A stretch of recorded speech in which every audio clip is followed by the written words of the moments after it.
नमस्कार, live India news 24 में आपका स्वागत है। मैं हूं मानवेंद्र। जी हाँ दोस्तों, हमारे साथ एमएल मेहता साहब हैं। आप पूर्व न्यायाधीश हैं दिल्ली हाई कोर्ट के, और जिस पर से लगातार आप सीपीजी कॉलेज में आ रहे हैं। ये 7वां सर लॉ फेस्ट है। सर आपका बहुत बहुत स्वागत है। और ये भी जानना चाहेंगे आप जिस पर से विषय रखा गया है और इस पर मानवाधिकार के बारे, इसके बारे में क्या कहेंगे सर? See, मानवाधिकार, human rights is a very recently emerging globally. जी, Of course, this has been there, but now it is taking different landscape. People are getting aware, and in fact, you see, different kinds of human rights are evolving, not only nationally but globally also. Okay. So we are seeing that climate change, environmental problems, and deforestation, armed conflicts, poverty, disability, health issues, environmental issues, all these are also having different issues of human rights. जी, So this conference, which is being held here, this is going to address so many issues, which are certainly having different concerns, and nationally as well as globally. It will be beneficial to all the students. तो क्या आज उतना प्रासंगिक है मानवाधिकार? शायद कुछ कह सकते हैं देश में उसका उतना इम्पोर्टेंस अभी नहीं रह गया। नहीं, human rights, without human rights there is no life. Okay. Of the society. Society is live with human rights evolving. But the law, you see, has to change as the society changes. Law cannot be static. जी, Law has to take pace with the change of the societies, and human rights are also evolving and emerging and taking different landscape. So accordingly, in due course of time, the nations will have to change their laws also accordingly. So which is a very challenging area. जी। CPG college में आप लगातार तीसरी बार आ रहे हैं sir. कैसा लग रहा है इनका खासकर लॉ के विषय में जिस पर से लगातार ये आगे बढ़ रहे हैं? CPG कॉलेज में आ जाता हूँ. I get the opportunity here because I find little different environment here. Okay जी sir. When I enter, there is always find positive vibes and a very family environment.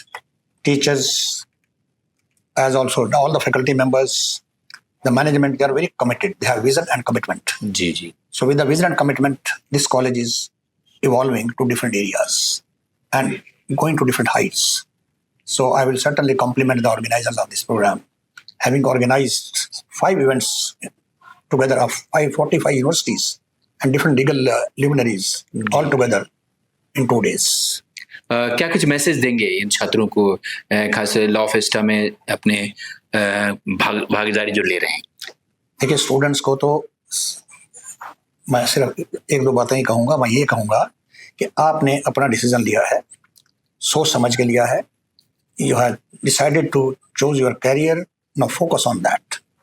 Now before you become a professional, whatever the area you have chosen and you have studied, assess yourself. Okay. Because there are different opportunities for any program. सिर्फ अब ये नहीं है कि आप law करके court में ही appear होंगे जी या कोर्ट में ही केस लड़ेंगे. और बहुत एरियाज हैं जहाँ प्रैक्टिस कर सकते हैं. प्रैक्टिस कर सकते हैं और दूसरी तरफ भी प्रैक्टिस कर सकते हैं. कॉर्पोरेट भी कर सकते हैं, इन हाउस भी कर सकते हैं, प्रोसिक्यूटर बन सकते हैं, जज बन सकते हैं. तो different areas. So assess yourself, see how you will do better, in which area you do better, and then take it as a career. CPG college ने अभी जो अपना सेमिनार लाया, आप इसके बारे में खास चर्चा की और यहाँ पर है भी, हम दर्शकों को दिखाना चाहेंगे. सर इसके बारे में आप क्या कहेंगे इसके बारे में? जी sir. I have hardly gone through this compilation only for 4-5 minutes. The articles written in this compilation are very good, very well written.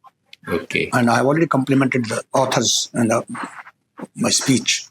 I compliment them again because this is a lot of effort has gone in making and compiling. जी.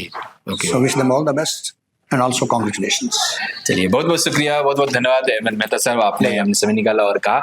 जहाँ दोस्तों, तो ये थे हमारे साथ पूर्व justice Delhi high court ML Mehta साहब, जिन्होंने कहा कि छात्रों को खुद अपने डिसाइड करना है सेंसिबली और आगे बढ़ना है, और यही सिखाता है सीपीजी कॉलेज भी.